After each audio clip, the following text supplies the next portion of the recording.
তো আপোনালোকে এই কেম্পিংটো কিয় কৰি আছে? হয়, আজি আমি কেম্পাছ ফ্ৰণ্ট অফ ইণ্ডিয়াৰ অসম ৰাজ্যিক সমিতিৰ তৰফৰ পৰা এটা সিদ্ধান্ত লৈছোঁ যে গোটেই অসম জুৰি আমাৰ যুৱ প্ৰজন্মসকল বা বিশেষকৈ যিসকল ছাত্ৰ ছাত্ৰী তেওঁলোকেও এই ড্ৰাগছৰ প্ৰতি মদ ভাং বা ধূমপানজাতীয় যিবিলাক বস্তু এইবিলাক তেওঁলোকে খোৱাৰ যি এটা হেঁপাহ বা তেওঁলোকে এইবিলাকৰ প্ৰতি এটা আসক্ত হৈ গৈছে।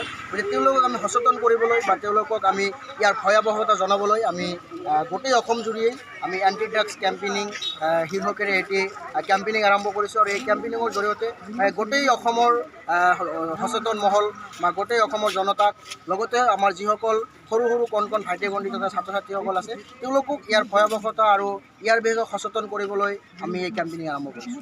তো এই কেম্পিংটো অনলি এই হাতীহোলাতে কৰি আছে নে গোটেই অসমত নাইবা অল ইণ্ডিয়াত? নাই, এইটো আমাৰ অল ইণ্ডিয়া নহয়, আমি অসম ৰাজ্যিক সমিতিৰ পৰা এটা সিদ্ধান্ত লৈছোঁ। আমাৰ এইটো গোটেই অসম জুৰি চলিব। আমি প্ৰত্যেকখন ডিষ্ট্ৰিক্টতেই যিমান দূৰ সম্ভৱ 2-3টা প্ৰগ্ৰাম বা আমি এনেকৈ ৰেলী এনেকৈ আমি গোটেই অসম জুৰি এই প্ৰগ্ৰামটো আমি কৰিম বুলি সিদ্ধান্ত।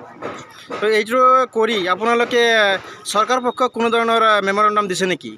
নিশ্চয়, আমি হয়তো বৰ্তমানলৈ চৰকাৰ পক্ষক কোনো ধৰণৰ মেমৰেণ্ডাম দিয়া নাই, কিন্তু আমি সেইটো চিন্তা চৰ্চা কৰিছোঁ আৰু চৰকাৰেও এটা ভাল পদক্ষেপ হাতত লৈছে।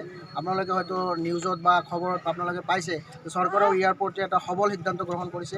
যিমান দূৰ সম্ভৱ চৰকাৰেও এই ড্ৰাগছৰ বিৰুদ্ধে অভিযান চলাইছে। গতিকে আমি চৰকাৰৰ সহযোগিতা সকলো সময়তে কৰি যাম। লগতে চৰকাৰৰ সহযোগিতা কৰাৰ লগতে আমি ৰাইজকো সচেতন কৰিম আৰু আমি চৰকাৰক ইয়াৰ উপৰিও আমাৰ তৰফৰ পৰা আমি বিনম্ৰভাৱে অনুৰোধ জনাম যে আপোনালোকে আৰু অলপ ভাল পদক্ষেপ হাতত লওক, যাতে একেবাৰে আমাৰ এই অসম মুলুকৰ পৰা বা আমাৰ এই অঞ্চলৰ পৰা বা আমাৰ গোটেই অসমৰ পৰা যাতে এই ড্ৰাগছটো নাইকিয়া হৈ যায়, আমাৰ যুৱ প্ৰজন্মবিলাকবোৰ যাতে এই ড্ৰাগছ আসক্তৰ পৰা তেওঁলোকে সঁহাৰি পায়।